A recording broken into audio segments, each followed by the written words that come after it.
Hello all, welcome to Catalytics. കഴിഞ്ഞ വീഡിയോസിൽ നമ്മൾ ഡിസ്കസ് ചെയ്തത് ഇൻഡിഫറൻസ് കർവിനെ കുറിച്ചും അതേപോലെ ഓർഡിനൽ യൂട്ടിലിറ്റി അപ്രോച്ചിനെയും കുറിച്ചാണ്. എല്ലാവർക്കും ക്ലിയർ ആയല്ലോ അല്ലേ? എന്നാൽ ഇന്നത്തെ ക്ലാസ്സിൽ നമ്മൾ ഡിസ്കസ് ചെയ്യുന്നത് ബജറ്റ് ലൈനിനെ കുറിച്ചും കൺസ്യൂമർ ഇക്വിലിബ്രിയത്തെ കുറിച്ചുമാണ്. അതോടെ നമ്മുടെ ടോപ്പിക്കായിട്ടുള്ള theory of consumer behaviour and utility function തുടങ്ങിയ ടോപ്പിക്ക് എൻഡ് ചെയ്തു. ഓക്കെ, ഫിനിഷ് ചെയ്തു. നമുക്ക് നോക്കാം ബജറ്റ് ലൈൻ എന്താണ്. ബജറ്റ് ലൈൻ്റെ വേറൊരു പേരാണ് പ്രൈസ് ലൈൻ. ഓക്കെ, ബജറ്റ് ലൈൻ്റെ വേറൊരു പേരാണ് പ്രൈസ് ലൈൻ. എന്താണ് പ്രൈസ് ലൈൻ അഥവാ budget line? It is a graphical representation of all possible combination of two goods which can be purchased with given income and prices. അതായത് മാർക്കറ്റിലെ വില പ്രകാരം നമ്മൾ രണ്ട് കമ്മോഡിറ്റീസ് വാങ്ങുന്നുണ്ടെന്ന് വിചാരിക്കുക. എക്സ് എന്നും വൈ തുടങ്ങിയ കമ്മോഡിറ്റീസ് നമ്മൾ വാങ്ങുന്നുണ്ട്. മാർക്കറ്റിലെ വില പ്രകാരം രണ്ട് കമ്മോഡിറ്റി വാങ്ങുന്നുണ്ട്. എന്താണ് അത്? നമ്മുടെ കയ്യിലുള്ള കൺസ്യൂമറിൻ്റെ കയ്യിലുള്ള ഇൻകം വെച്ചിട്ടാണെന്ന് വിചാരിക്കുക. ഫോർ എക്സാമ്പിൾ, നമ്മുടെ കയ്യിലുള്ളത് 100 രൂപയാണെന്ന് വിചാരിക്കാം. അപ്പം കൺസ്യൂമർ തൻ്റെ കയ്യിലുള്ള ഇൻകം വെച്ചിട്ട് മാർക്കറ്റിലെ വില പ്രകാരം എക്സ് എന്നും വൈ എന്ന കമ്മോഡിറ്റീസ് വാങ്ങുന്നു. അപ്പോൾ ഈ കമ്മോഡിറ്റീസിൻ്റെ ഡിഫറെൻറ്റ് കോമ്പിനേഷനെ കാണിക്കുന്ന ലൈനാണ് അല്ലെങ്കിൽ ഗ്രാഫിക്കൽ റെപ്രസെൻറ്റേഷനെയാണ് ബജറ്റ് ലൈൻ അഥവാ പ്രൈസ് ലൈൻ എന്ന് പറയുന്നത്. ക്ലിയർ ആയല്ലോ? ഇനി നമുക്ക് നോക്കാം, ഈ ഗ്രാഫിലേക്ക് ഒന്ന് ശ്രദ്ധിക്കാം. ഓക്കെ, നമുക്കറിയാം ബജറ്റ് ലൈൻ്റെ ഷേപ്പ് എന്താണ്? ഡൗൺവേർഡ് സ്ലോപ്പിംഗ് ആൻഡ് സ്ട്രെയിറ്റ് ലൈനാണ് അല്ലേ?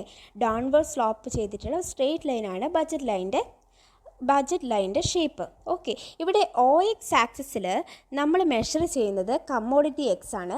OY ആക്സിസിൽ കമ്മോഡിറ്റി വൈ ആണ് നമ്മളവിടെ ഇൻഡിക്കേറ്റ് ചെയ്യുന്നത്. അപ്പം എക്സും വൈയും എന്ന രണ്ട് കമ്മോഡിറ്റീസിൻ്റെ അതായത് ഡിഫറെൻറ്റ് കോമ്പിനേഷനെ കാണിക്കുന്ന ലൈനാണ് ബജറ്റ് ലൈൻ എന്ന് പറഞ്ഞിരിക്കുന്നത്. ക്ലിയർ ആയോ?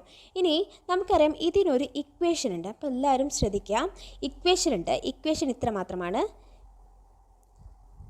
Okay, equation P1 x1 plus P2 x2 equal to M ആണ്. Okay, P1 x1 plus P2 x2 equal to M. അതായത് ഇവിടെ P1 x1 എന്ന് പറയുന്നത് ഒന്നാമത്തെ കമ്മോഡിറ്റിയുടെ പ്രൈസാണ് P1. ഒന്നാമത്തെ കമ്മോഡിറ്റി നമ്മൾ എത്ര വാങ്ങി എന്നതാണ് x1 എന്നതുകൊണ്ട് ഉദ്ദേശിക്കുന്നത്.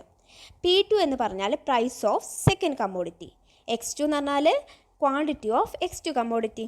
ഓക്കെ, ഈ ഒന്നാമത്തെ കമ്മോഡിറ്റിയുടെ ചിലവായിട്ടുള്ള P1 x1, അതേപോലെ രണ്ടാമത്തെ കമ്മോഡിറ്റിയുടെ ചിലവായിട്ടുള്ള P2 x2, ഇതിൻ്റെ സമ്മേഷൻ എന്തിന് തുല്യമായിരിക്കണം?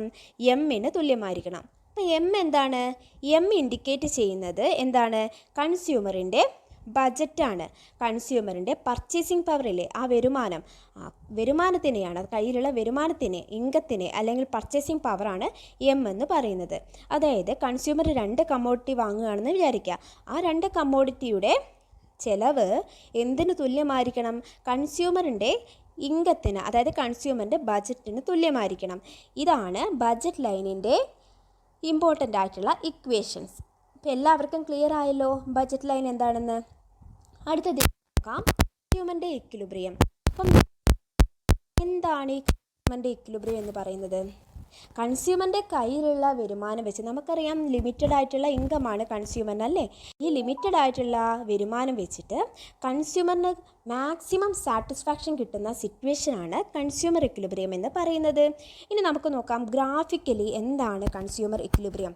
അപ്പം ഗ്രാഫിക്കലി നിങ്ങൾ നോക്കാം, കൺസ്യൂമർ ഇക്വിലിബ്രിയത്തിൻ്റെ ഗ്രാഫിൽ OX ആക്സിസിൽ ഗുഡ് എക്സും ആണുള്ളത്, അതേപോലെ തന്നെ OY ആക്സിസിലാണെങ്കിൽ ഗുഡ് വൈയുമാണ് ഉള്ളത്. ഓക്കെ, അപ്പം ഈ എക്സും വൈയും എന്ന രണ്ട് കമ്മോഡിറ്റീസ് നമ്മൾ അടയാളപ്പെടുത്തിയിരിക്കുന്നു. അതേപോലെ നിങ്ങൾ ഈ സ്ട്രെയിറ്റ് ലൈൻ കണ്ടോ? AB എന്നീ സ്ട്രെയിറ്റ് ലൈൻ കണ്ടോ? ഈ സ്ട്രെയിറ്റ് ലൈൻ എന്താണ്? നമ്മളിപ്പോൾ പഠിച്ച ബജറ്റ് ലൈൻ അഥവാ പ്രൈസ് ലൈനാണ് അല്ലേ? പിന്നെ നിങ്ങൾ കാണാം IC1, IC2, IC3 തുടങ്ങിയ കേവ്. ഇതെന്ത് കേവാണ്? ഇൻഡിഫറൻസ് കേവ്സ് ആണ് അല്ലേ നമ്മൾ പഠിച്ചത്. അപ്പം ബജറ്റ് ലൈനും നമ്മൾ കണ്ടിട്ടുണ്ട്, ഇൻഡിഫറൻസ് കേവും കണ്ടിട്ടുണ്ട്. 3 ഇൻഡിഫറൻസ് കേവ് ഉണ്ട് അല്ലേ? അപ്പോൾ നമ്മൾ പഠിച്ചിട്ടുണ്ട് സെറ്റ് ഓഫ് ഇൻഡിഫറൻസ് കേവിന് എന്താ പറയുക? ഇൻഡിഫറൻസ് മാപ്പ് അല്ലേ? ഓക്കെ, അപ്പോൾ നിങ്ങൾ ശ്രദ്ധിക്കുക, ഇവിടെ നിങ്ങൾ എന്ന പോയിന്റ് കണ്ടോ? ഓക്കെ, ഇതാണ് കൺസ്യൂമർ എക്വിലിബ്രിയം എന്ന് പറഞ്ഞിരിക്കുന്നത്. അതായത് ഇതിൻ്റെ കണ്ടീഷൻ എന്തെന്ന് വെച്ചാൽ ബജറ്റ് ലൈനിൽ ഇൻഡിഫറൻസ് കർവ് ടാൻജൻ്റ് ആവുന്ന പോയിന്റിനെയാണ് കൺസ്യൂമർ എക്വിലിബ്രിയം എന്ന് പറയുന്നത്. ഓക്കെ, അപ്പോൾ നിങ്ങൾ ചോദിക്കും IC1 എന്ന ആദ്യത്തെ ഇൻഡിഫറൻസ് കർവ് ടാൻജൻ്റ് ആവുന്നുണ്ടല്ലോ, ടച്ച് ചെയ്യുന്നുണ്ടല്ലോ, പക്ഷെ അത് കൺസ്യൂമർ ഇക്വിലിബ്രിയം അല്ല കേട്ടോ. ഓക്കെ, അപ്പം ബജറ്റ് ലൈനും ഇൻഡിഫറൻസ് കർവും കൂടി ടാൻജൻ്റ് ആവുന്ന പോയിന്റിനെയാണ് കൺസ്യൂമർ ഇക്വിലിബ്രിയം എന്ന് പറയുന്നത്. IC1 നിങ്ങൾക്ക് കാണാം രണ്ട് ഭാഗത്ത് CD തുടങ്ങിയ പോയിന്റ്സിൽ ടച്ച് ചെയ്യുന്നത്, പക്ഷേ അത് കൺസ്യൂമർ ഇക്വിലിബ്രിയം അല്ല, അത് ഇൻഎഫിഷ്യൻ്റ് ആണ്. ഓക്കെ, പിന്നെ IC3 നോക്കൂ, മൂന്നാമത്തെ ഇൻഡിഫറൻസ് കർവ് ഏറ്റവും ഹയസ്റ്റ് ഇൻഡിഫറൻസ് കർവ് കണ്ടല്ലോ, പക്ഷെ അത് എവിടെയെങ്കിലും ബജറ്റ് ലൈനിൽ ടാൻജൻ്റ് ചെയ്യുന്നുണ്ടോ? ഇല്ലല്ലേ. അതുകൊണ്ട് തന്നെ അവിടെ നമുക്ക് കൺസ്യൂമർ ഇക്വിലിബ്രിയം ഫൈൻഡ് ഔട്ട് ചെയ്യാൻ പറ്റുന്നില്ല. അപ്പോൾ നമ്മുടെ കൺസ്യൂമർ ഇക്വിലിബ്രിയത്തിൻ്റെ കണ്ടീഷൻ എന്താണെന്ന് മനസ്സിലായല്ലോ. ഇൻഡിഫറൻസ് കർവ് ബജറ്റ് ലൈനിൽ ടാൻജൻ്റ് ആവുന്ന പോയിൻ്റാണ് കൺസ്യൂമർ ഇക്വിലിബ്രിയം. ഓക്കെ, അപ്പോൾ ഇത്രയുമാണ് നമുക്ക് theory of consumer behaviour and utility ഫംഗ്ഷനിൽ പഠിച്ചത്. അപ്പോൾ നിങ്ങൾക്ക് എന്തൊക്കെയാണെന്ന് ഓർമ്മയുണ്ടോ? ഓക്കെ, നമ്മൾ എന്തൊക്കെയായിരുന്നു ഡിസ്കസ് ചെയ്തത്? യൂട്ടിലിറ്റിയെക്കുറിച്ച് പഠിച്ചു അല്ലേ?